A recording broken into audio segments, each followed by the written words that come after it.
Ciao ragazzi, avete mai avuto paura di organizzare un piano con un amico italiano? Forse avete imparato "ci vediamo alle 8", ma nella realtà non si dice così.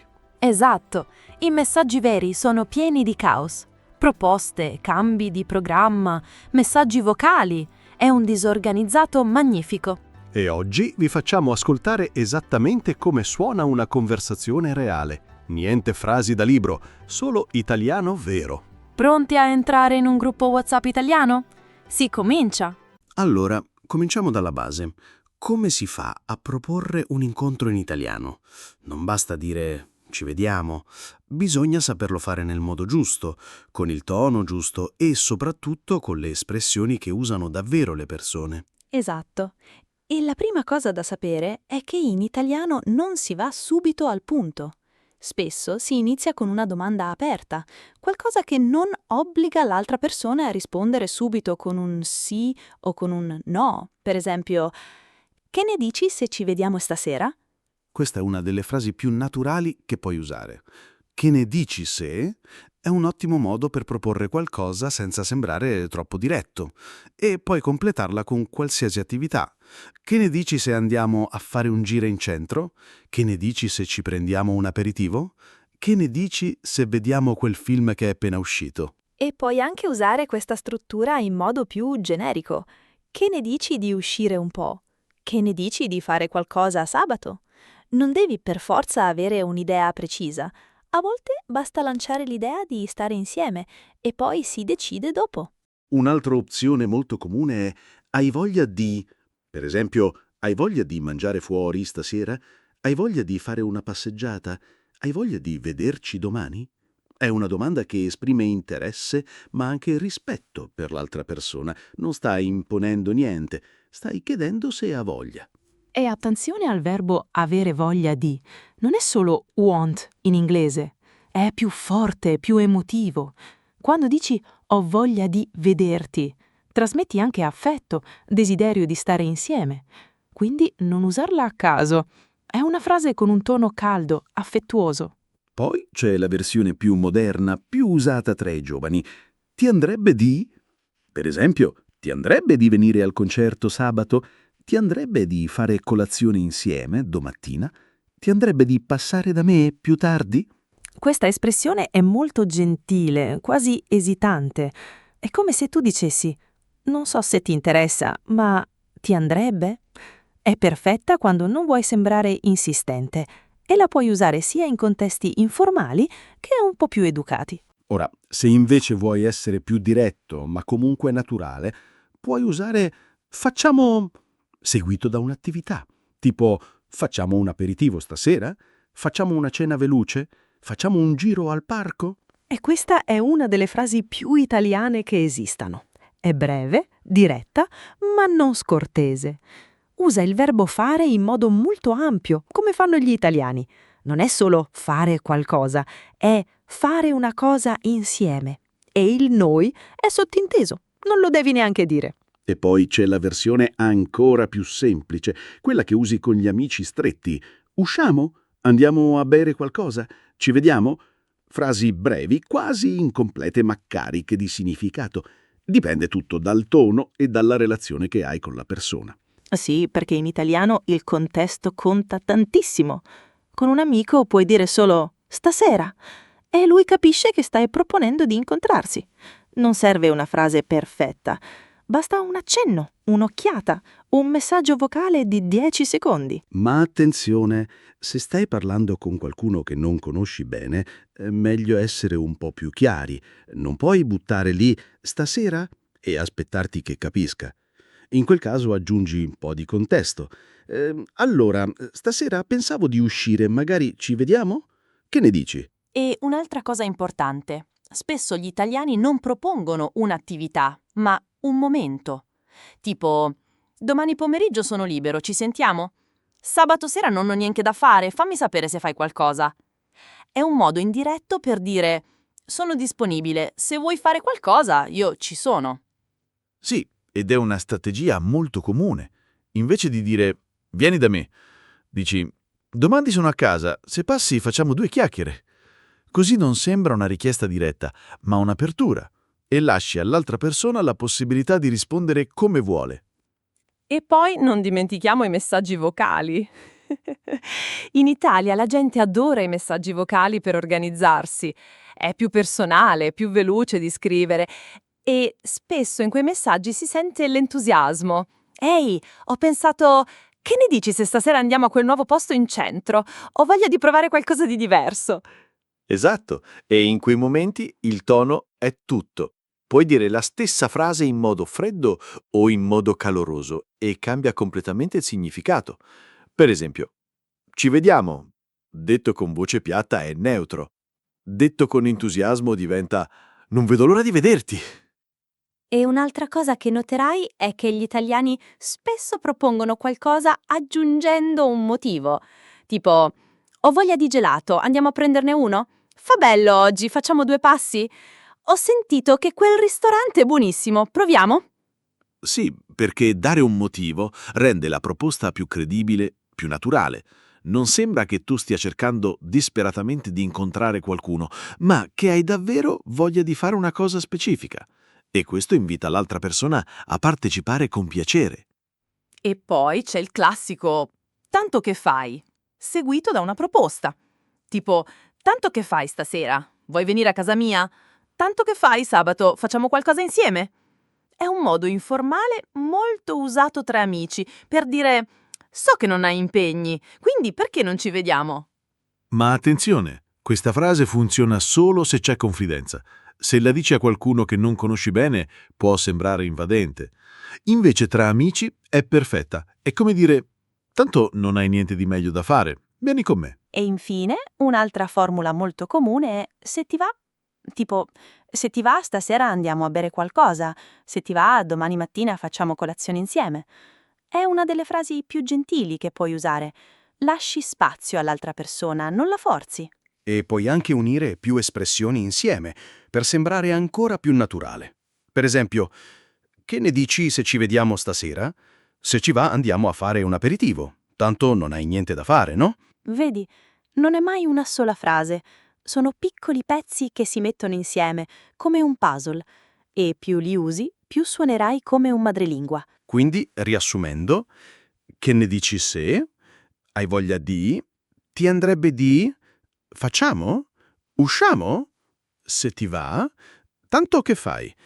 Sono tutte frasi che puoi usare per proporre un incontro in modo naturale, senza sembrare rigido o artificiale. E la prossima volta che vuoi incontrare qualcuno, non pensare a una frase perfetta. Scegli una di queste, aggiungi un po' di entusiasmo e lascia che la conversazione vada dove vuole. Ora che abbiamo visto come si fa a proporre un incontro, vediamo cosa succede dopo. Perché la parte più interessante non è solo lanciare l'idea, ma la risposta. E in italiano le risposte non sono mai semplici come sì o no.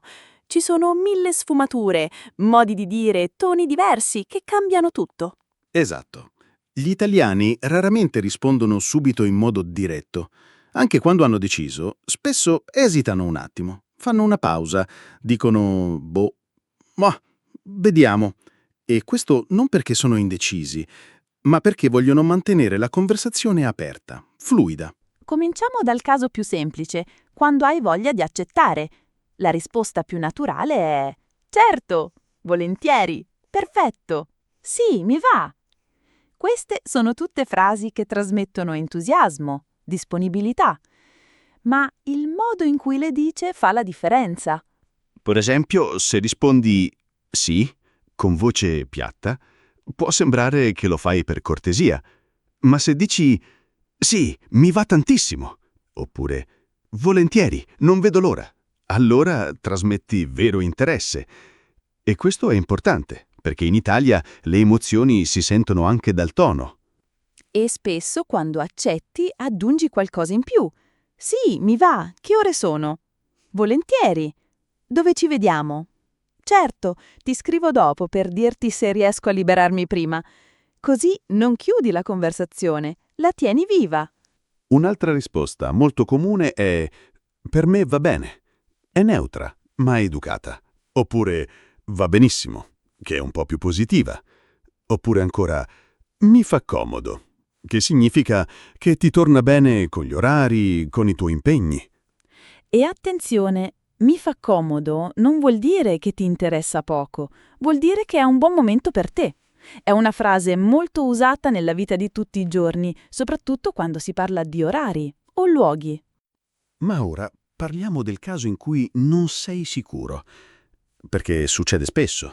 Ti propongono qualcosa, tu non sai se puoi, non hai ancora guardato l'agenda o semplicemente non hai voglia di decidere subito. E allora usi frasi come dipende, ma non so, vediamo, forse sì, forse no. E queste esitazioni sono normalissime. In Italia dire subito sì o no può sembrare troppo brusco. Meglio lasciare uno sbiraglio. Mi piacerebbe, ma devo vedere se riesco a sistemare una cosa prima. Sì, in teoria sì, ma fammi controllare una cosa e ti dico. E spesso si usa dipende, seguito da una condizione. Dipende dall'ora, dipende da dove, dipende se riesco a finire in tempo al lavoro. Così non dici di no, ma neanche di sì. Sai in mezzo e lasci spazio a un'eventuale conferma. Un'altra risposta tipica è magari. Attenzione, magari in italiano non vuol dire sempre maybe. A volte vuol dire sarebbe bello, ma non so se succederà. Tipo, usciamo sabato? Magari. In quel momento potrebbe essere un sì speranzoso, ma anche un no gentile. Sì, magari è una parola ambigua ma potentissima. Può essere un sogno, magari andassimo in vacanza insieme. Oppure una risposta evasiva. Ti va di uscire stasera? Magari. E tu non sai se vuol dire forse sì o vorrei ma non posso. Ecco perché il contesto e il tono sono fondamentali. Se lo dice con voce allegra, occhi che brillano, è un mi piacerebbe tantissimo. Se lo dice con un sospiro, è più un vorrei ma non ce la faccio. E poi c'è il caso in cui devi dire di no. E qui gli italiani sono maestri nel rifiutare senza offendere. Perché dire di no in modo diretto può sembrare scortese. Quindi si usano frasi indirette, attenuate, che ammorbidiscono il rifiuto. La più comune è mi dispiace, sono occupato o occupata. È educata, chiara, ma con un tono di rammarico. Oppure purtroppo non posso, non ce la faccio, ho un impegno. Sono già impegnato, impegnata. E spesso, dopo il no, si aggiunge subito una giustificazione. Mi dispiace, ho già detto a mia sorella che vado da lei. Purtroppo devo lavorare fino a tardi. Ho promesso a un amico che lo aiuto con la macchina. La giustificazione è importante. Senza il no può sembrare freddo, come se non ti interessasse. Con una piccola spiegazione, invece, mostri che vorresti dire di sì, ma non puoi. E poi c'è la versione ancora più gentile. Mi piacerebbe tantissimo, ma purtroppo non riesco. Oppure, sarebbe stato bellissimo, ma non ce la faccio sabato. Così trasmetti interesse ma non disponibilità. E un'altra strategia molto usata è il no, ma. Tipo, no, stasera non posso, ma magari domani? No, sabato sono fuori, ma la prossima settimana sì. No, non riesco a venire, ma tu divertiti e raccontami com'è andata. Questa è la risposta perfetta. Rifiuti, ma tieni la porta aperta. Mostri che ti interessa la persona, non solo l'appuntamento. E spesso è proprio così che nascono i nuovi piani. E attenzione anche ai tempi verbali. Quando dici la prossima settimana sì, usi il presente per parlare del futuro. È molto comune in italiano. Ci sentiamo domani? Sì, domani va bene. Allora ci vediamo. Certo. Invece, quando vuoi essere più vago, usi il condizionale. Sarebbe bello, potremo fare, vedremo un po' come va. È un modo per parlare di qualcosa che potrebbe succedere, ma senza impegnarsi. E non dimentichiamo le risposte brevi nei messaggi. Spesso non si scrive una frase intera, si usa un ok, un perfetto, un grazie, oppure un semplice thumb up o cerrino. Ma anche lì il contesto conta. Per esempio, Se rispondi con un ok secco a un invito, può sembrare che non ti interessi. Ma se scrivi ok, ci vediamo alle 8 con l'esclamazione, è tutta un'altra cosa. Oppure usi un grazie per ringraziare dell'invito, anche se non puoi andare. Grazie per aver pensato a me, mi dispiace non poter venire. E un'altra cosa tipica, quando qualcuno ti dice di no, non si chiude lì, si continua a parlare. Tipo, peccato, che fortuna. Alla prossima allora, fammi sapere quando sei libero. Così la conversazione non muore, rimane viva. E a volte il no diventa un'opportunità per proporre qualcos'altro. Tipo, non posso venire stasera, ma se ti va facciamo colazione domattina? Oppure, sabato non posso, ma domenica sono libero, facciamo qualcosa di bello? Ecco, questo è il punto. In italiano ogni risposta è un passaggio, non una fine. Anche un rifiuto può portare a un nuovo piano, perché l'obiettivo non è solo organizzare un'uscita, ma mantenere il contatto, la connessione. Quindi, se tu sei uno studente e stai imparando l'italiano, non aver paura di esitare, di dire dipende, di usare magari, di rifiutare con educazione. Non devi essere perfetto, devi essere naturale. E ricorda, un volentieri detto con entusiasmo vale più di 10 frasi grammaticalmente perfette. L'importante è partecipare, mostrare interesse, lasciare spazio alla conversazione. Perché, alla fine, fare piani non è solo una questione di orari e luoghi, è un modo di stare insieme, anche quando non ci si vede ancora. È un mi manchi, un mi piaci, un voglio passare del tempo con te, detto in modo indiretto. E in Italia questo linguaggio indiretto, fatto di mezze frasi, esitazioni, sorrisi, è parte fondamentale della comunicazione. Non si dice mai tutto, ma si capisce quasi sempre. Allora, diciamo che hai proposto un incontro e l'altra persona ha risposto, ma non è ancora finita. Perché in realtà quasi mai un piano si chiude al primo messaggio. Succede quasi sempre un'altra fase, quella che io chiamo la danza dei compromessi. Sai di cosa parlo, Giovanni? Ah sì, la fase in cui nessuno dice di no, ma nessuno dice neanche di sì. Si inizia a spostare l'orario, a cambiare il posto, a chiedere se magari un altro giorno è meglio. È un continuo «e se invece, che te ne pare di...» Secondo me alle 8 è tardi, no? Esatto, è il momento in cui si negozia. E in italiano questa fase è fondamentale, perché non si dà mai niente per scontato. Anche se hai detto «ci vediamo stasera», non è detto che sia davvero deciso. Potrebbe cambiare tutto all'ultimo, e va bene così. E sai perché? Perché gli italiani non amano sentirsi vincolati. Vogliono sempre un po' di flessibilità. Quindi, anche quando sembra che tutto sia organizzato, c'è sempre spazio per un «aspetta, forse riesco prima». Oppure «senti, se andiamo un po' più tardi, magari troviamo meno gente». Prendiamo un esempio pratico. Tu dici, ci vediamo venerdì alle 8, ma al solito posto? E l'altra persona risponde, venerdì non posso, sono ancora al lavoro. A questo punto molti penserebbero, ah, niente da fare. Invece no, si continua. Ecco qui, arriva la controproposta. E se invece ci vediamo sabato?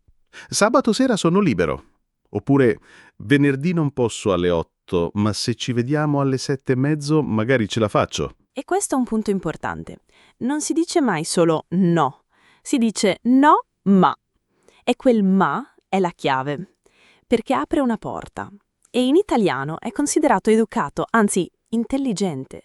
Mostra che ti interessa incontrare la persona, non solo che vuoi annullare. E spesso la negoziazione riguarda l'orario. Per esempio, alle 8 è tardi, facciamo prima? Alle 7:30 va meglio. Ma alle 7 è troppo presto, no? Magari alle 8 meno un quarto. E così si arriva a un compromesso. Un orario che sta a metà tra quello che vorresti tu e quello che vorrebbe l'altro. E attenzione a magari. In questa fase magari non vuol dire forse, vuol dire perché no, potrebbe funzionare, propongo questa cosa. Tipo, facciamo alle 7:30? Magari sì, proviamo. Oppure, e se andassimo in quel posto nuovo? Magari, sentiamo com'è. Magari è una parola magica. Può essere un'idea, una speranza, una proposta soft e in una negoziazione è perfetta perché non obbliga nessuno. È come lanciare un palloncino in aria e vedere se qualcuno lo prende. E spesso si cerca il posto a metà strada. Tipo, io abito in centro, tu in periferia. Troviamo qualcosa nel mezzo? C'è un bar in via Roma, è più o meno equidistante. E anche questo è un segno di equilibrio, di rispetto. E non dimentichiamo i fattori pratici, il parcheggio, i mezzi pubblici, il tempo che ci vuole per arrivare. Se andiamo lì, dove si parcheggia? Ma in tram ci arrivo in 20 minuti. Se prendiamo la macchina, forse è meglio uscire prima. E a volte uno dei due dice: aspetta, fammi controllare su Google Maps quanto ci vuole. E a quel punto si interrompe la conversazione per qualche minuto, si guarda il percorso e poi si riprende. Sì, ci metto circa mezz'ora, va bene? E se uno dei due ha dei limiti, lo dice apertamente. Io dopo le 10 non posso stare fuori, devo alzarmi presto. Io non posso bere perché domani ho l'esame. Io non posso mangiare lì, è troppo rumoroso, non riesco a parlare. E questo è importante. In Italia si accettano le esigenze degli altri. Non si insiste se qualcuno dice non posso. Si cerca una soluzione. Allora facciamo prima? Allora andiamo in un posto più tranquillo. Allora beviamo qualcosa di leggero? E a volte la negoziazione dura giorni. Non è raro che si inizi a parlare di un piano lunedì e si decida il luogo e l'ora solo giovedì, perché nel frattempo è saltato qualcosa, qualcuno si è aggiunto, il meteo è ricambiato. E proprio il meteo. Quanto influenza i piani? Se fa bello, facciamo un picnic. Se piove, andiamo al cinema. Se fa caldo, andiamo a bere qualcosa all'aperto. Se fa freddo, ci vediamo in un bar con il riscaldamento. E si parla anche del dopo. Dopo cena andiamo a bere qualcosa. Stiamo in centro tutta la sera? O ci vediamo solo per un aperitivo e poi ognuno va per la sua? Perché in Italia un piano spesso è solo il primo passo di una serata più lunga. E se ci sono più persone, la negoziazione diventa un vero e proprio lavoro di gruppo. Chi viene? Marco dice che forse sì, Marta non sa ancora. Se viene anche Luca, possiamo prendere un tavolo più grande. Ma se vengono in tanti, dobbiamo prenotare. E in un gruppo c'è sempre qualcuno che fa da coordinatore. Tipo, ok, allora io scrivo al ristorante per prenotare per 6 persone, ma se qualcuno non viene, mi avvisi prima, eh? E tutti devono rispondere, dare conferma. E anche dopo la prenotazione può succedere che qualcuno dica «Scusate, mi è saltato un impegno, ora posso venire». E allora si ricomincia. Ora siamo in 7, ma il tavolo è per 6. Chiamo e vedo se ci fanno stare tutti. Ecco, questo è il bello. Niente è mai perfettamente organizzato. Ci sono imprevisti, cambiamenti, aggiustamenti, ma non è un problema, è parte del gioco. E in fondo è così che si crea qualcosa di autentico. Perché se tutto fosse deciso in anticipo, senza dubbi, senza scambi, sarebbe come un appuntamento d'affari. Invece, quando si fanno piani tra amici, si vuole che ci sia un po' di caos, di spontaneità, di evozione. E alla fine, anche se il luogo cambia, l'orario slitta, qualcuno arriva in ritardo, nessuno si arrabbia. Perché l'importante non è il posto o l'ora, è stare insieme. Il resto sono dettagli. E proprio per questo in italiano si negozia tanto, perché ogni messaggio, ogni cambio, ogni «e se invece facessimo così?» è un modo per dire «ci tengo a te, voglio che sia bello per te, facciamo in modo che funzioni per tutti». Quindi, se tu stai imparando l'italiano, non avere paure di cambiare idea, di proporre alternative, di chiedere «e se facessimo così?» Non è segno di indecisione, è segno di partecipazione. E ricorda, un piano non è una sentenza, è una proposta. E finché non si vede davvero, tutto può cambiare. E va bene così, anzi, è più bello così. Ok, abbiamo proposto, abbiamo risposto, abbiamo negoziato orari, luoghi, alternative. Abbiamo fatto saltare un'idea e ne abbiamo trovata un'altra. Sembra che tutto sia deciso. Ma c'è ancora una fase fondamentale, forse la più italiana di tutte, la conferma. Perché in Italia niente è veramente deciso fino a quando non lo si dice per l'ennesima volta. Esatto, puoi parlare di un piano per giorni, mandare 10 messaggi, decidere il posto, l'orario, chi porta cosa, ma fino a quando non c'è quel messaggio delle 17:30 del giorno stesso che dice «E allora ci vediamo stasera, giusto?» E il piano non esiste davvero. E non è paranoia, è una sorta di rituale, perché gli italiani sanno benissimo che le cose cambiano, che qualcuno potrebbe dimenticare, che magari è successo qualcosa. Quindi la conferma serve a riaccendere l'attenzione, a dire «Ehi, è ancora tutto valido, vero?» E spesso questa conferma arriva con un tono quasi teatrale. Allora, stasera ci vediamo, eh? Non ti sei dimenticato, vero? Ricordi che alle 8 al bar, vero? Dimmi che non hai cambiato idea. È un modo per scherzare, ma anche per essere sicuri. E attenzione, non è solo una domanda, è una richiesta di impegno, perché in quel momento tu devi rispondere con qualcosa di chiaro. Non puoi dire sì e basta, devi dire certo che no, non mi sono dimenticato. Sto già pensando a cosa mettermi, ho già detto a mia sorella che stasera esco. Perché devi dimostrare entusiasmo. Una semplice conferma non basta. Devi aggiungere qualcosa che mostri che ci tieni. Non vedo l'ora. Ho già fame. Spero che il posto non sia pieno.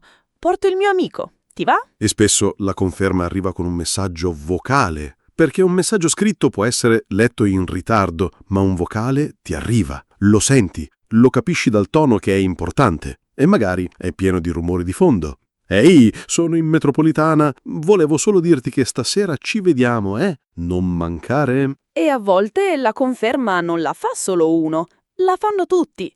Nel gruppo WhatsApp parte una catena. Allora stasera tutti al pub? Io ci sono, anch'io. Io arrivo alle 8:30, ok? Io porto Luca, va bene? Ok, ma avvisatemi se cambia qualcosa. E in quel momento il gruppo si riattiva, perché nei giorni precedenti forse non si era più parlato, ognuno era occupato, ma adesso con la conferma torna in vita e diventa una specie di conto alla rovescia sociale.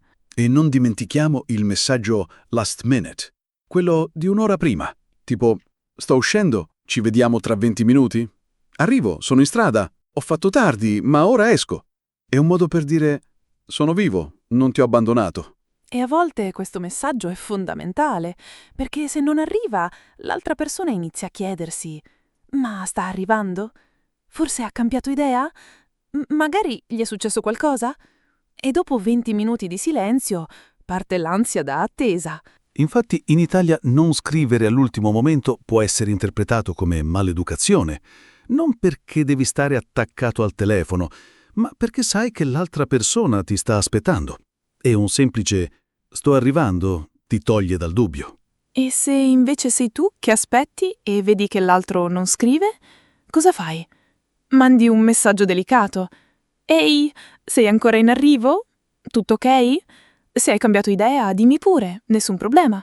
Così mostri che capisci, ma anche che sei lì, presente. E questo messaggio non è una pressione, è un segnale di cura.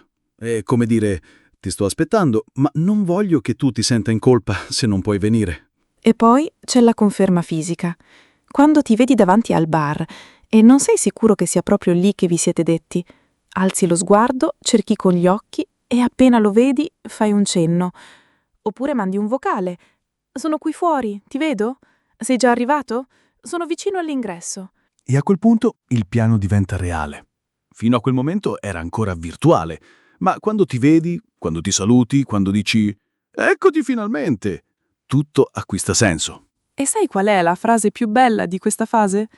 Che è bello vederti, perché non parla del posto, non dell'orario, ma del piacere di ritrovarsi. Per spesso, mentre aspetti, ripensi a tutta la conversazione precedente, i messaggi, le esitazioni, i cambiamenti, e ti rendi conto che ogni messaggio era un piccolo passo verso questo momento. E se uno dei due arriva in ritardo, non è mai una tragedia. Si dice: tranquillo, sono appena arrivato anch'io. Figurati, e io ho fatto tardi a casa. Non preoccuparti, tanto non avevo fretta. Perché in Italia l'importante non è la puntualità, ma l'arrivo. Certo, se arrivi un'ora dopo è un altro discorso, ma 10-15 minuti, normale, anzi, quasi previsto. E si scherza, ah, ecco il ritardatario di turno. Lo sapevo che saresti arrivato dopo. Hai fatto apposta a farmi aspettare. E mentre si aspetta, si continua a parlare. Allora, hai deciso cosa prendere? Hai visto che hanno fatto dei cambiamenti qui dentro? Ho sentito che stasera c'è musica dal vivo. Così il tempo non si ferma, la conversazione va avanti. E a volte, proprio in quel momento, nasce un nuovo piano. Mentre si prende l'aperitivo, uno dice «Domani non ho niente da fare» e un altro risponde «Che ne dici se facciamo qualcosa?» E così, mentre si chiude un incontro, ne inizia un altro. E non dimentichiamo che la conferma può arrivare anche dopo, tipo «Allora ci vediamo domani?» «Sì, certo». E poi il giorno dopo uno dei due manda un messaggio «Domani pomeriggio, ricordi? Ci vediamo alle 4?» Perché anche i piani futuri vanno ricordati. E spesso si usa il calendario mentale. «Sabato prossimo sei libero?»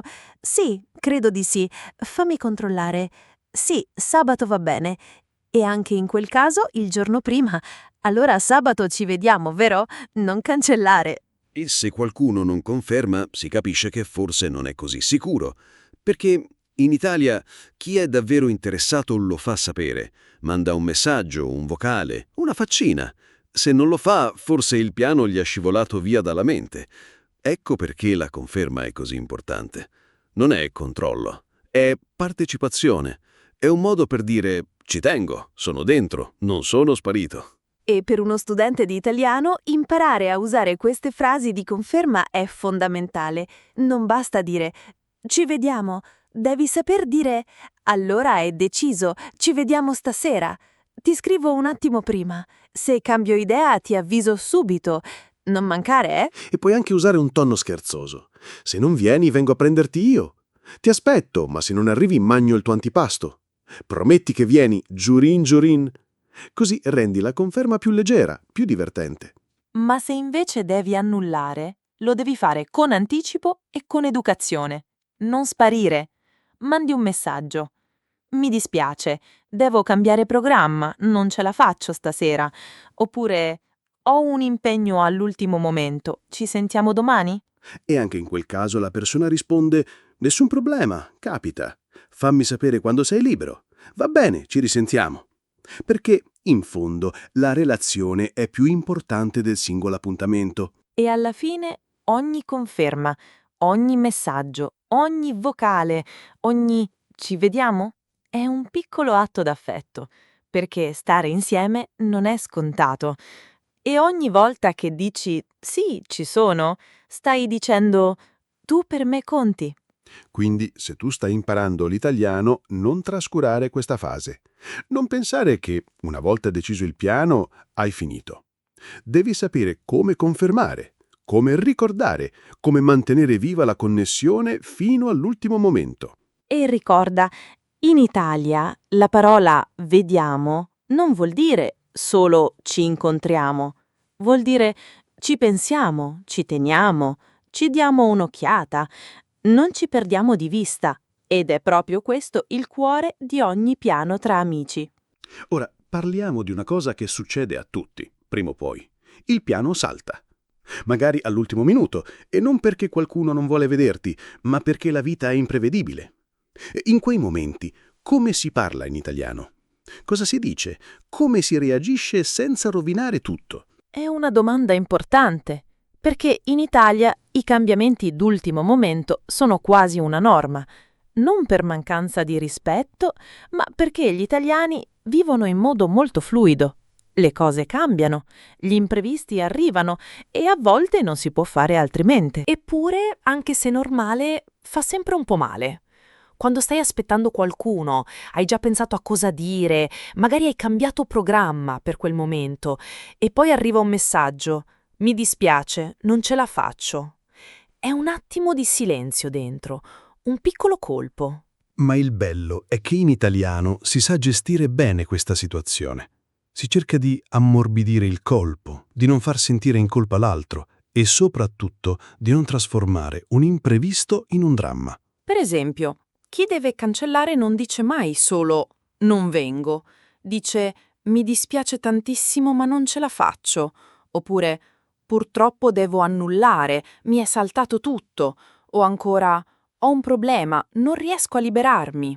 E spesso si aggiunge una giustificazione, anche breve. Sto male, mio fratello ha avuto un incidente, il capo mi ha chiesto di fermarmi. Mi sono addormentato dopo pranzo e ho perso la cognizione del tempo. Non serve che sia grave, ma serve che sembri vero. E attenzione al tono. Anche in un messaggio scritto si cerca di trasmettere rammarico. Per questo si usano parole come dispiacere, purtroppo, saltare, cambiare idea. E si evita di essere troppo freddi. Non vengo suona duro, non ce la faccio suona più umano. E a volte si usa il condizionale per addolcire. Sarei voluto venire, ma non è stato possibile.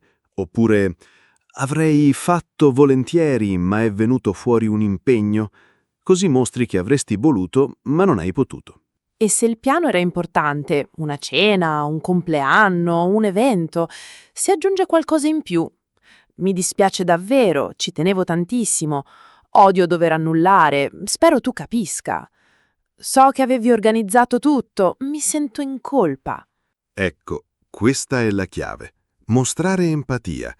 Perché non si tratta solo di comunicare un cambiamento, ma di riconoscere che l'altra persona ha fatto uno sforzo. E se tu lo cancelli, devi riconoscere quel valore. E ora vediamo la reazione di chi riceve il messaggio, perché anche qui, in Italia, si cerca di non drammatizzare. La risposta più comune? Nessun problema, capita, seguita da «fammi sapere quando sei libero», «ci risentiamo», «va bene, alla prossima». E non è ipocrisia, è educazione, è rispetto, perché sai che non è personale. Sai che se fosse capitato a te, forse avresti fatto lo stesso. E allora non si alza la voce, non si fa il silenzio, non si manda un messaggio del tipo «ok, come vuoi». Perché quel «ok, come vuoi» è tossico. In italiano si chiama fare il broncio e tra amici veri non si fa. Si preferisce chiudere con gentilezza, anche se dentro si è un po' delusi. E spesso chi riceve il messaggio aggiunge qualcosa di positivo. Tranquillo, non preoccuparti. Spero che vada tutto bene. Riposati, ci sentiamo domani. Così trasmette «ti capisco, non ti giudico, la nostra amicizia non cambia». E a volte si trasforma il momento in un'opportunità. Se non puoi venire, magari ci sentiamo in video? Facciamo una chiamata veloce stasera? Allora rimandiamo a domani, che ne dici? Così non si perde il contatto. E se invece sei tu che devi annullare, puoi già proporre un nuovo piano mentre dici di no. Non ce la faccio stasera, ma domani pomeriggio sono libero, facciamo qualcosa insieme? Oggi non riesco, ma sabato sono libero. Ci vediamo allora? Questa è una mossa intelligente, perché non lasci la porta chiusa. Lasci un appuntamento futuro, anche vago, e questo fa sentire all'altra persona che non sei sparito, che ci tieni. E attenzione ai messaggi vocali in questi momenti. Spesso quando si deve annullare si manda un vocale, perché con la voce si capisce il tono, il rammarico, la sincerità. Un messaggio scritto può sembrare freddo, ma un vocale dice «Senti, sono dispiaciuto davvero». E a volte si usa l'autoironia. Ecco, di nuovo io che rovino i piani. Lo sapevo che sarebbe successo qualcosa. Sono una persona da evitare quando si fanno progetti. E si ride, così si alleggerisce la tensione. Ma cosa succede se uno cancella troppo spesso? Quello è un altro discorso, perché dopo un po' si inizia a notare. E allora, con delicatezza, si può dire «Ma tu riesci mai a uscire?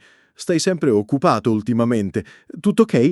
Se non ti va, dimmelo, non c'è problema».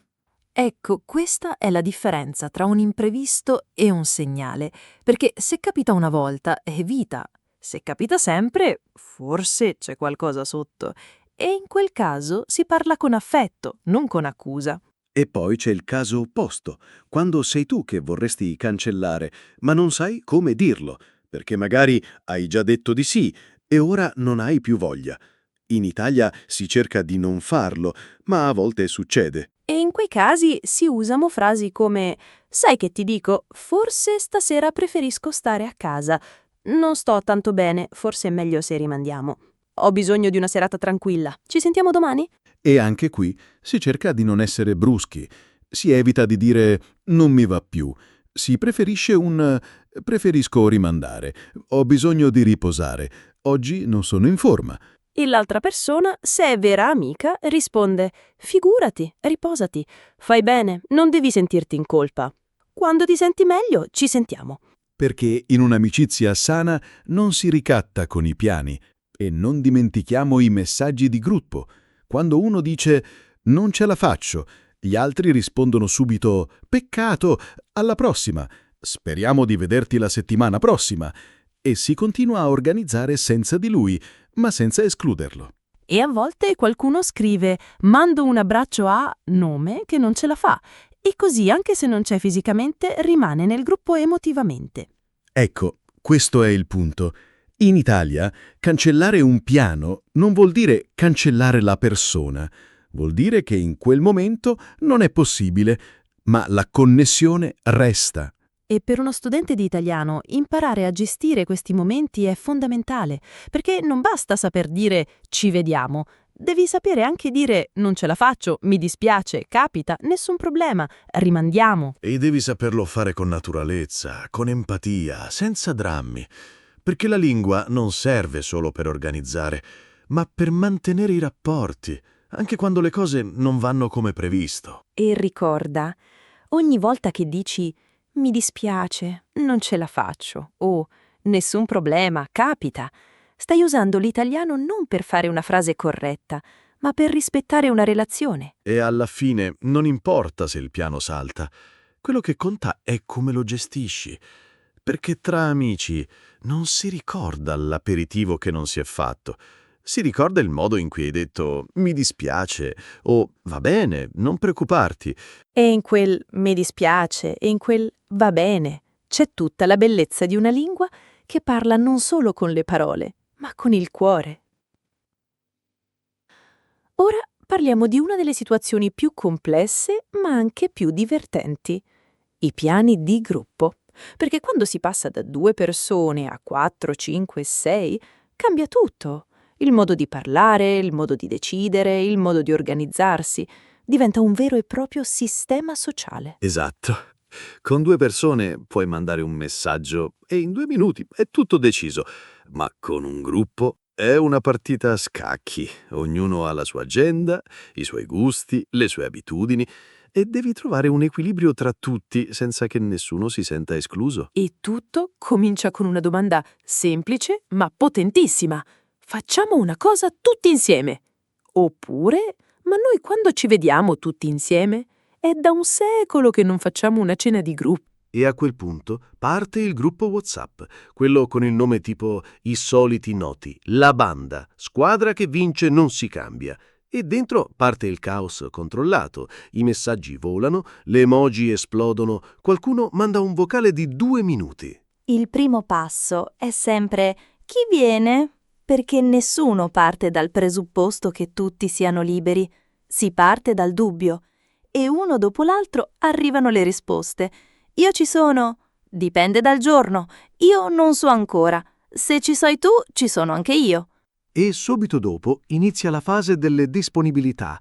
Io il venerdì sera sono sempre libero, sabato pomeriggio non posso, devo andare dai miei. Domenica mattina sì, ma non dopo le 11. E tu devi fare il puzzle con gli orari di tutti. E spesso qualcuno dice «per me va bene qualsiasi giorno, basta che non sia lunedì». Oppure «io sono libero quasi sempre, decidete voi». E sembra una risposta semplice, ma in realtà mette pressione agli altri. Ora devi decidere per tutti. Ecco perché in un gruppo c'è sempre qualcuno che prende in mano la situazione. Il cosiddetto organizzatore, quello che dice Ok, facciamo sabato? Che ne dite di sabato sera? Io che sto al ristorante ci fanno un tavolo per 6 alle 8:30. E questo ruolo è fondamentale, perché senza un organizzatore il gruppo va alla deriva. Si parla per giorni, ma non si decide mai niente. Invece, quando qualcuno fa il passo avanti, tutto si muove. E spesso l'organizzatore è anche quello che fa le telefonate, controlla i posti, prenota, ricorda agli altri di confermare. E lo fa con piacere, perché gli piace vedere il gruppo unito. Ma non è facile, perché deve mediare tra chi vuole mangiare fuori, chi preferisce stare a casa, chi vuole ballare e chi vuole solo chiacchierare. E allora si cerca il compromesso. Facciamo una cena e dopo vediamo dove andiamo. E a quel punto parte il dibattito sui luoghi. Andiamo in centro? In centro è sempre pieno. E se andassimo in periferia? Là ci sono posti nuovi. Ma è scomodo per chi viene in macchina. Chi viene in macchina può venire a prendermi. E si discute di tutto: il parcheggio, il rumore, il prezzo, il tipo di cucina. A me non piace il pesce, ma a me sì. Facciamo un posto con menù misto. Oppure facciamo a casa di qualcuno, così si sta più comodi. E quando si dice facciamo a casa di qualcuno, parte un'altra dinamica. Da chi? Da me non si può, mia sorella ha ospiti. Da me sì, ma pulisco domani. Da me va bene, ma portate voi il vino. E si ride, si scherza, ma si decide. E spesso si decide per casa di qualcuno, perché costa meno, si sta più tranquilli e c'è più intimità. E ognuno porta qualcosa. Io porto l'antipasto, io il dolce, io la musica. E una volta deciso il posto, arriva la fase delle conferme, perché in un gruppo, se uno non viene, cambia tutto. E allora parte il giro di messaggi. Allora, confermato per sabato? Chi è sicuro? Chi deve ancora decidere? E qualcuno dice: io non c'ho ancora, dipende da un impegno. Fammi sapere prima, così decido. Se viene Luca, vengo anche io. E a quel punto Luca diventa il fulcro del piano. Tutto dipende da lui. E quando finalmente tutti dicono sì, parte la fase dei dettagli. Che ora? Porto qualcosa da bere? È formale o casual? Vado in macchina? Posso dare un passaggio a qualcuno? E si inizia a coordinare anche il trasporto. E non mancano mai i messaggi tipo: ricordate che sabato è il compleanno di Marco. Portiamo una torta? Facciamo una sorpresa? E allora si organizza qualcosa in più. Un piccolo gesto che rende la serata speciale. E quando finalmente il giorno arriva, parte il flusso di messaggi. Sto uscendo, sono in strada, arrivo tra 10 minuti. Chi è già arrivato? E chi è già lì manda una foto. Guardate che bel tavolo abbiamo. E a quel punto il gruppo si riattiva. I messaggi diventano più frequenti, più emozionanti. Che bello vedervi tutti! È da un secolo che non stavamo insieme, finalmente! E durante la serata continua il gruppo WhatsApp. Qualcuno manda una foto del piatto. Guardate che roba! Un altro manda un vocale.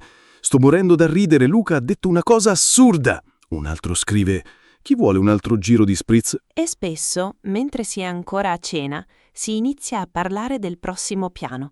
Facciamo così più spesso. La prossima volta andiamo al mare. Dobbiamo fare un weekend fuori. E si buttano lì idee, sogni, progetti. E alla fine della serata, quando ognuno torna a casa, parte il flusso dei messaggi di chiusura. Che bella serata! Grazie a tutti! Sono arrivato, buonanotte. Domani mi ricordate cosa ho detto dopo il terzo spritz? E il giorno dopo, magari, qualcuno manda una foto del dopo. Guardate che facce stamattina! Non ricordo niente, ma è stato bellissimo. Grazie per ieri, mi sono sentito a casa. Ecco, questo è il bello dei piani di gruppo. Non è solo stare insieme, è creare qualcosa di collettivo, di condiviso. È costruire ricordi, scherzi, storie, che poi si raccontano per mesi. E per uno studente di italiano, partecipare a un gruppo è una delle migliori esperienze linguistiche che ci siano, perché senti tanti accenti, tanti registri, tanti modi di parlare e impari frasi che non trovi nei libri. Chi paga? Dividiamo il conto. Offro io. No, tocca a me. E impari anche a capire le dinamiche sociali. Chi scherza, chi è serio, chi organizza, chi segue. E impari a inserirti, a dire la tua, a proporre qualcosa senza sembrare fuori posto. E se sei nuovo nel gruppo, non devi avere paura. Basta dire «Io non so ancora, dipende dal mio orario. Se volete, posso portare un dolce. Non conosco bene la zona, mi dite dove devo andare». Perché in un vero gruppo di amici non si giudica chi non sa tutto. Si aiuta, si include, si fa sentire a proprio agio. E spesso proprio chi è nuovo diventa il centro dell'attenzione. Ma tu da dove vieni? Che lavoro fai? Devi raccontarci tutto. E alla fine i piani di gruppo non sono mai solo una cena, un aperitivo, una passeggiata. Sono un modo per dire noi esistiamo come gruppo. Noi ci teniamo. Noi siamo una cosa sola anche se viviamo vite diverse. E in Italia questo senso di comunità è fortissimo, perché non si vive solo di incontri individuali, si vive anche di momenti collettivi, di feste, di visate in gruppo, di abbracci collettivi, alla fine della serata. Quindi, se tu stai imparando l'italiano e hai paura di unirti a un gruppo, fallo. Non aspettare di essere perfetto. Entra, ascolta, parla, ridi. Anche se sbagli, ti accoglieranno. Perché in Italia chi vuole stare con gli altri è già a metà strada. E ricorda, un gruppo non è perfetto. Ci sono ritardi, cambiamenti, discussioni, qualcuno che beve troppo, qualcuno che si arrabbia per una battuta, ma alla fine si perdona, si ride e si torna a parlare. E proprio in quel caos c'è la vera vita. E in quelle conversazioni confuse, piene di voci sovrapposte, di messaggi incrociati, di piani che cambiano, c'è il cuore dell'italiano parlato. Sai una cosa che molti studenti di italiano non considerano? Che il modo di fare piani cambia molto da città a città, da nord a sud e soprattutto da generazione a generazione. Non esiste un unico modo italiano di organizzarsi. Ce ne sono tanti e conoscerli ti aiuta a capire meglio non solo la lingua, ma la cultura. Esatto, perché se pensi che in tutta Italia si parli allo stesso modo, ti sbagli. A Roma, a Milano, a Palermo, a Bolzano, le persone non solo hanno accenti diversi, ma anche abitudini diverse. E questo si vede soprattutto quando si tratta di incontrarsi. Cominciamo dal nord. A Milano, per esempio, la gente tende a essere più precisa, più organizzata. Si dice «Ci vediamo alle 19:30 in Piazza della Scala, ok?» Con l'orario esatto, il posto preciso. E spesso si arriva in orario se non in anticipo. Perché al nord, soprattutto nelle grandi città, la vita è più veloce, il tempo è denaro, si lavora molto e si cerca di ottimizzare ogni momento. Quindi i piani si fanno con chiarezza. Giorno, ora, luogo, durata. Niente ambiguità. E si usa un italiano più neutro, più formale. Frasi come «Ti andrebbe di incontrarci venerdì sera? Possiamo fissare un appuntamento?» Sembra quasi un'uscita di lavoro, ma è normale, è il loro stile. Poi vai a Roma e cambia tutto. A Roma non si dice mai un orario preciso. Si dice ci vediamo stasera verso le 8? Beh, più o meno. E più o meno è la parola chiave, perché alle 8 potresti ancora essere a casa e nessuno si stupisce. A Roma il tempo è più morbido. Si dice tra un po', dopo un po', verso sera, quando ci vediamo. E quando ci vediamo è un classico. Perché in realtà non hai deciso quando, ma sai che succederà. E a Napoli? A Napoli non si fanno piani, si fanno promesse. Stasera ci vediamo, Vieni a casa mia, facciamo una cenetta. Non mancare, che ti aspetto. E poi magari non succede niente. Ma non importa, l'importante è averlo detto con calore.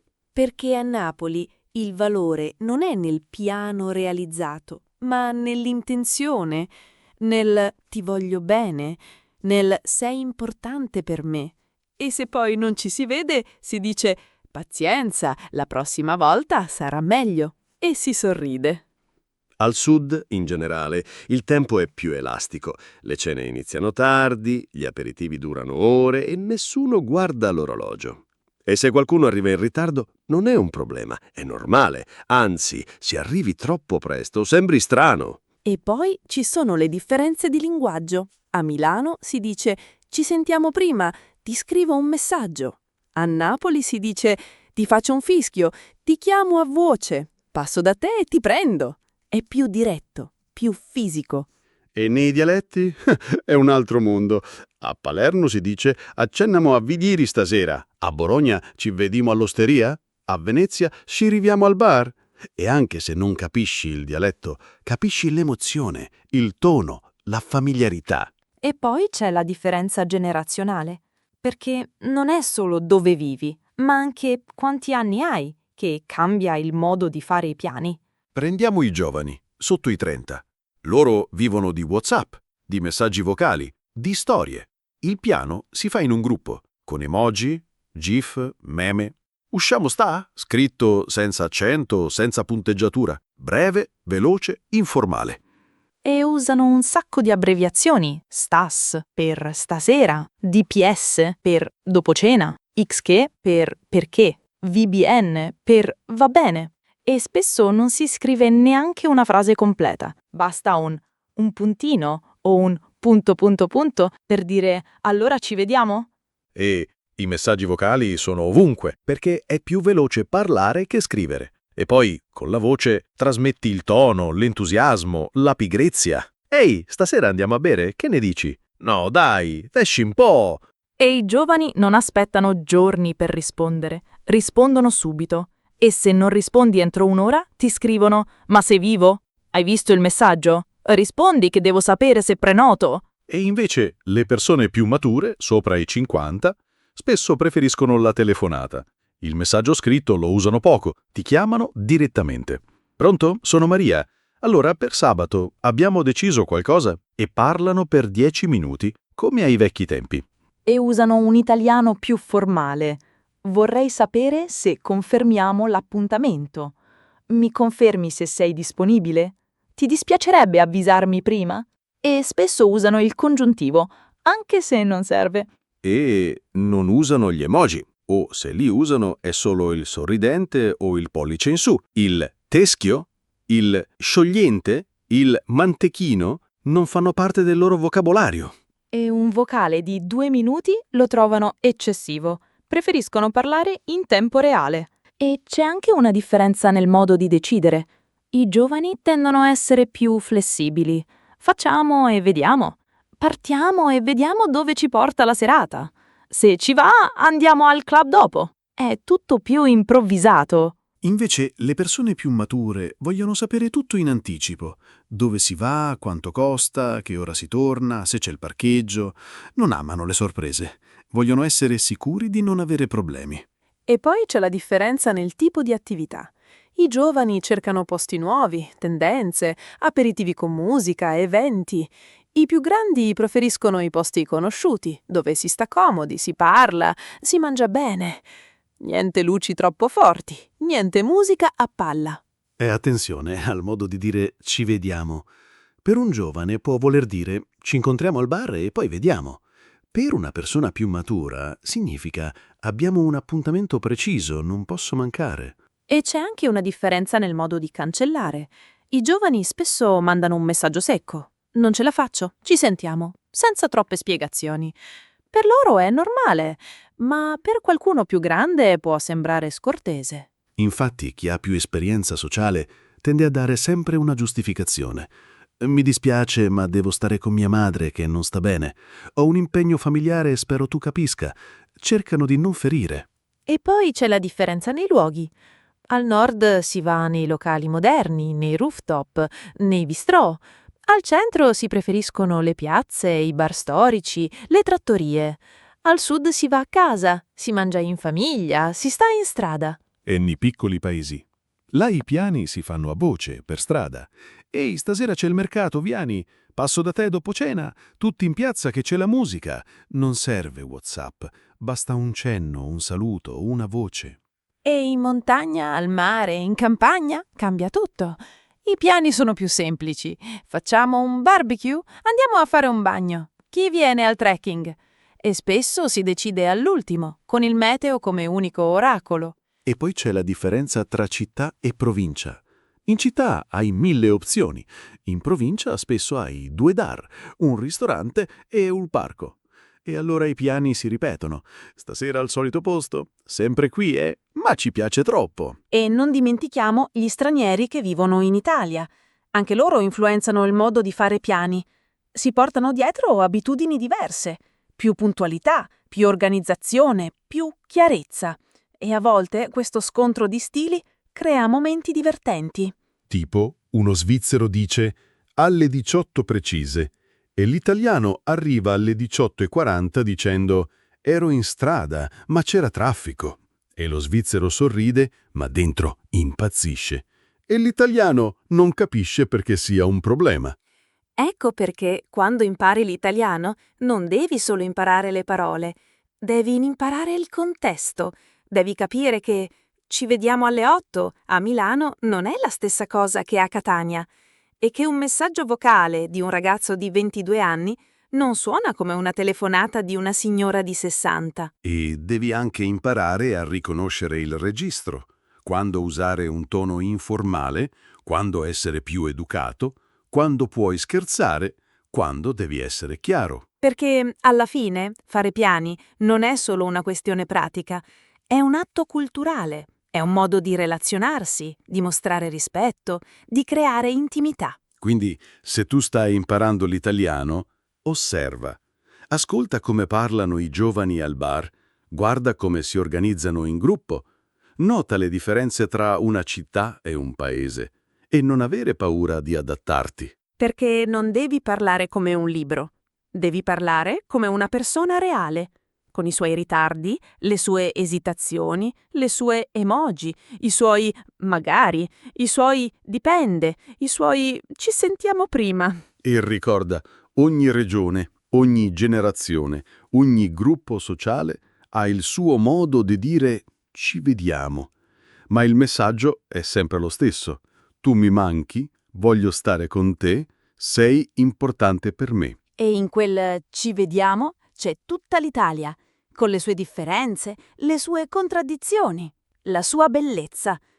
E tu, mentre impari a far piani, impari anche a capire l'anima di questo paese. Ora che abbiamo visto come gli italiani veri fanno piani, propongono, rispondono, negoziano, cancellano, si riorganizzano, vogliamo darti qualche consiglio pratico, perché tu non sei qui solo per ascoltare. Sei qui per imparare a parlare, per entrare in questa conversazione, per diventare parte del gioco. Esatto. E il bello è che non devi parlare come un madrelingua perfetto per farlo. Devi solo parlare con naturalezza, con sincerità, con un po' di coraggio e con qualche trucco che ti rende subito più credibile. Allora, primo consiglio, non aver paura di esitare. In italiano esitare non è un difetto, è un segno di umanità. Se ti chiedono «Ci vediamo stasera?» non devi rispondere subito con un «Sì, perfetto». Puoi dire «Ma dipende. Che ore sono? Boh, non so se riesco. Forse sì, fammi controllare una cosa». Perché in realtà anche gli italiani esitano. Non hanno sempre la risposta pronta e quando lo fai tu, in italiano, non sembri insicuro. Sembri una persona vera e questo ti fa suonare più naturale di qualsiasi frase imparata a memoria. Secondo consiglio, usa magari e dipende come se fossero tuoi amici, perché sono due parole fondamentali. Magari può essere un sogno, una speranza gentile. Dipende ti dà spazio, ti permette di non chiudere la porta. Ti va di uscire? Magari. Possiamo vederci domani? Dipende dall'orario. E non preoccuparti se non sai esattamente cosa vogliono dire in quel momento. Il contesto chiarisce tutto.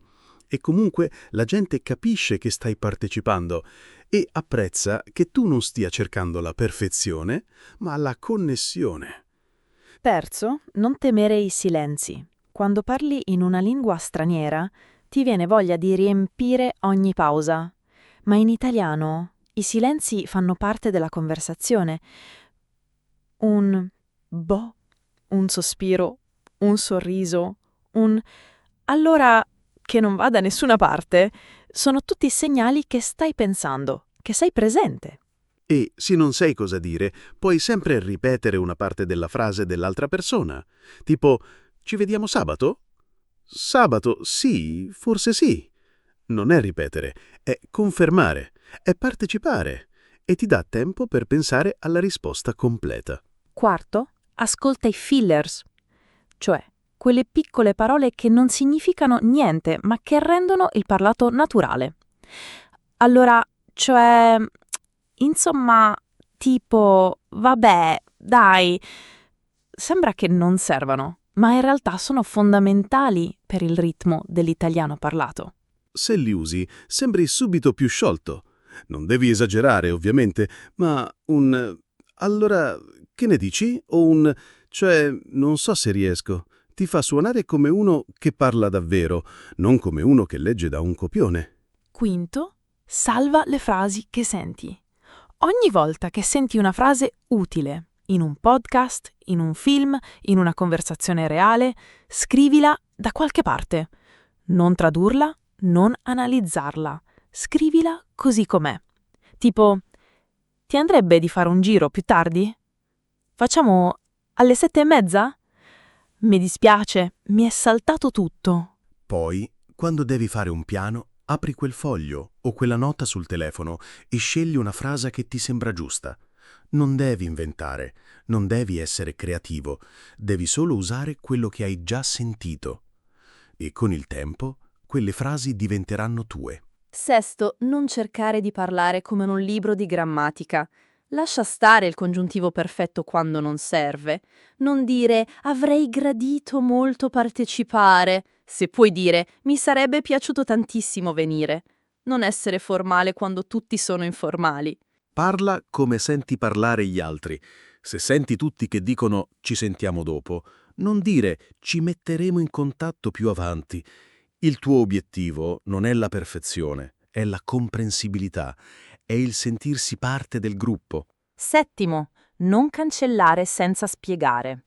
Se devi dire di no, fallo con educazione. Non sparire, non mandare un no secco. Aggiungi qualcosa. Mi dispiace, non ce la faccio. Purtroppo ho un impegno. Sto male, meglio se rimandiamo. E se puoi, proponi un'alternativa. No stasera, ma magari domani? Sabato non posso, ma domenica sono libero. Così mostri che non stai rifiutando la persona, solo il momento. Ottavo, fai domande. Non devi sapere tutto. Se non capisci l'orario, chiedi.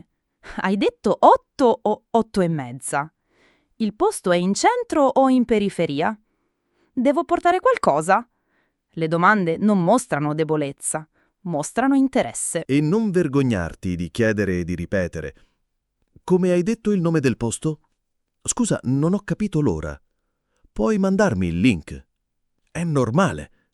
Anche gli italiani lo fanno. E apprezzano che tu voglia capire bene. Nono. Usa il tono della voce.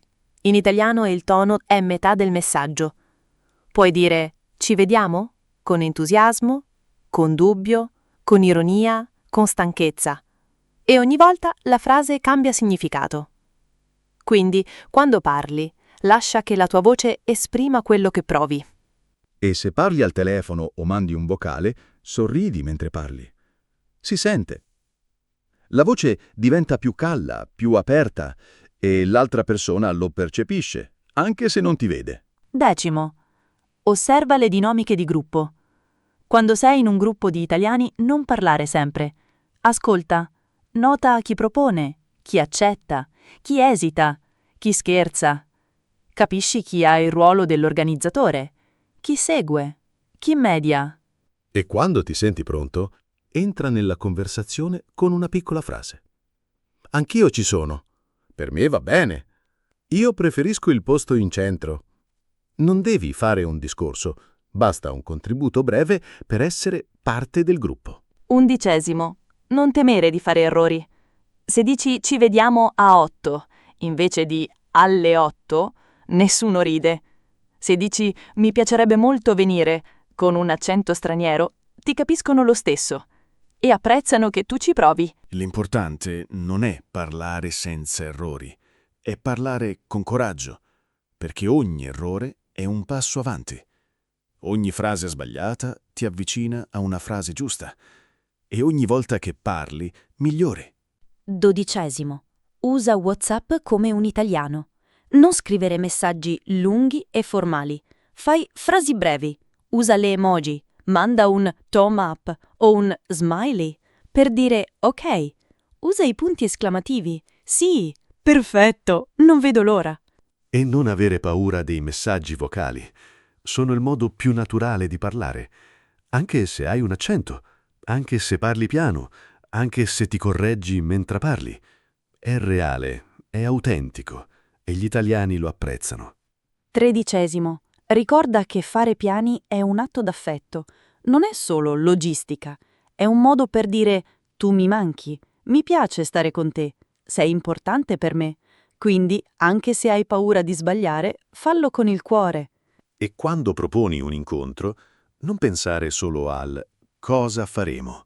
Pensa al quanto mi farà piacere vederti e lascia che quel sentimento traspaia dalla tua voce, dalle tue parole, dal tuo messaggio. E infine, fallo. Non aspettare di essere perfetto, non aspettare di sapere tutte le regole. Prendi coraggio, scrivi quel messaggio, fai quella telefonata, manda quel vocale. Che ne dici se ci vediamo? Ti andrebbe di uscire? Hai voglia di fare qualcosa? Perché il momento in cui lo fai non sei più solo uno studente, sei una persona che entra in relazione. E in quel momento la lingua non è più un esercizio, è vita, è connessione, è italiano vero. Ok, Alessia. Ora che abbiamo parlato di tutte le fasi, tutte le sfumature, tutti i trucchi, facciamo un esempio completo, una conversazione reale, lunga, naturale, con tutti i dettagli, le esitazioni, i cambiamenti, i messaggi vocali, le emozioni. Una di quelle che potresti sentire in un gruppo WhatsApp tra amici veri. Perfetto. E ricordate, ascoltate non solo le parole, ma il tono, le pause, i fillers, i modi di dire. E questa non è una lezione di grammatica, è un'istantanea della vita reale. Allora, partiamo. Immaginiamo che io e te siamo amici da anni. Ci sentiamo spesso, ma ultimamente non ci vediamo. Io mando un messaggio vocale. Ehi Alessia, sono Giovanni. Che ne dici se ci vediamo stasera? È da un secolo che non facciamo due chiacchiere. Ho voglia di uscire un po'. Che ne dici di un aperitivo in centro? Così mi racconti un po' che fai ultimamente. Fammi sapere. E io rispondo dopo qualche minuto, con un vocale un po' incerto. Stasera, non so, Giovanni, ho un po' di roba da fare. Devo sistemare casa e poi ho detto a mia sorella che l'aiuto con una cosa. Però, magari domani? Che ne dici? Allora, io non mi arrendo. Rispondo subito con un messaggio scritto questa volta, più leggero. Ah, peccato. Va bene, nessun problema. Domani però non posso. Ho una cena con i miei. Ma che ne dici di sabato sera? Sabato sera sono libero. E fa bello. Potremmo fare un giro, prendere qualcosa al volo. Poi vediamo dove ci porta la serata. Io, dopo un po', rispondo con un vocale più entusiasta. Sabato sera? Sì, in teoria sì. Anzi, mi piacerebbe molto. Però fammi controllare una cosa. Aspetta. Sì, ok, libero. Sabato sera va bene. Dove ci vediamo? Perfetto. Rispondo subito, con entusiasmo. Che bello! Allora, che ne dici se ci vediamo in Piazza della Repubblica? Lì ci sono un sacco di posti per l'aperitivo. Tipo alle 8:30? Così non è troppo tardi, ma neanche troppo presto. E io rispondo con un po' di esitazione. Alle 8:30? Boh, non so. Io di solito finisco tardi di sabato, soprattutto se devo andare in centro. Magari facciamo alle 9? Così non corro come una pazza? E io accetto, con un tono rilassato. Certo, alle 9 va benissimo. Meglio così, anzi. Così ci godiamo la serata con calma. Facciamo lì, vicino al bar con il The Horse. Quello con la musica soft? Sì, perfetto. Quello che ha anche i divanetti, no? Esatto, proprio quello. Ok, allora è deciso. Sabato sera, 9 in punto, Piazza della Repubblica, bar con i divanetti. Non mancare, eh? Mai! Non vedo l'ora. Ti scrivo un attimo prima, così ci coordiniamo. Perfetto. A sabato allora. Ehi Alessia, sono io. Tutto ok per stasera? Io sto ancora bene. Ci vediamo alle 9, giusto? Non ti sei dimenticata, vero? Ma certo che no. Ci penso da stamattina, ho già deciso cosa mettermi. Solo, senti, non so se te l'ho detto, ma ho chiesto a Marco se vuole venire. È in città per un paio di giorni e non lo vedo da mesi. Ti va se si unisce a noi? Non ti dispiace, vero? Ah, Marco! No, figurati, benissimo. Più siamo, meglio è. Però fammi sapere se viene, così vedo se dobbiamo prenotare un tavolo più grande. L'ultima volta era pieno. Sì, gli scrivo ora. Appena mi dice, ti avviso. Comunque, se non viene, ci stiamo comodi anche in 2. Tranquilla, nessun problema. Intanto io parto verso le 8:30, così trovo posto. A dopo. Giovanni, scusami, ho un problema. Mia sorella si è sentita male. Devo portarla a pronto soccorso. Non ce la faccio stasera. Mi dispiace tantissimo, davvero. Oddio, ma che è successo? Sta bene? Non ti preoccupare per stasera, ovviamente. Fammi sapere come va, ok? Spero non sia niente di serio. Grazie, sei un tesoro. È una crisi di ansia, ma meglio farla vedere. Appena so qualcosa ti scrivo. Di nuovo, mi dispiace tantissimo. Ma figurati, sono cose che capitano. La famiglia viene prima di tutto. Ci sentiamo domani, ok? Ehi, Giovanni, grazie ancora per ieri. Mia sorella sta meglio. Ora è a casa e riposa. Scusami ancora per aver annullato all'ultimo. Mi dispiace davvero. Ma non devi scusarti. Sono contento che stia meglio. Davvero. E poi, capita. Non pensarci più. Però mi dispiace, perché avevo voglia di vederti. Che ne dici se rimandiamo?